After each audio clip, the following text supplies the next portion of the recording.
इस्लामपूर येथील market yard परिसरातील विशाल गर्या काळे वय 35 राहणार रेटेधरण तालुका वाळवा याच्या खून प्रकरणातील दोघा संशयितांना सांगली गुन्हे अन्वेषणच्या पथकाने अटक केली।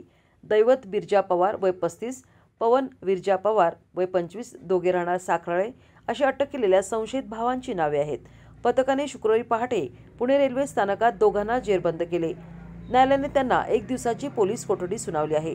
शनिवारी 13 सप्टेंबर रोजी इस्लामपूर येथील कृषी उत्पन्न बाजार समितीसमोर दुपारी विशाल आणि संशयित पवन दैवत यांच्यात वाद झाला।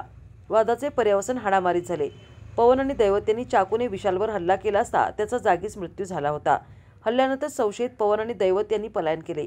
स्थानिक गुन्हे अन्वेषणचे पोलीस निरीक्षक सतीश शिंदे, सहाय्यक निरीक्षक जयदीप कळेकर, हवालदार उदय माळी, अरुण पाटील, संदीप गुरव, अतुल माने, रणजित जाधव, प्रकाश पाटील, संदीप पाटील, सागर लवटे, ऋतुराज होळकर, पवन सदामते, विनायक सुतार, सूरज थोरात, सुमित सूर्यवंशी, अभिजित माळकर, संकेत कानडे, गणेश शिंदे, अभिजित पाटील, अजय पाटील यांचे पथक त्यांच्या मागावर होते।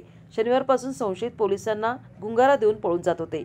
सहाय्यक निरीक्षक जयदीप कळेकर यांच्या पथकामधील पोलीस उदय माळी, अरुण पाटील यांना माहिती मिळाल्यानंतर पुणे रेल्वे स्टेशन येथे सापळा लावून दोघांना अटक केली। त्यांना इस्लामपूर पोलिसांच्या ताब्यात देण्यात आले आहे। इस्लामपूर पोलिसांनी त्यांना न्यायालयात हजर केले असता न्यायालयाने त्यांना 1 दिवस पोलीस कोठडी दिली आहे।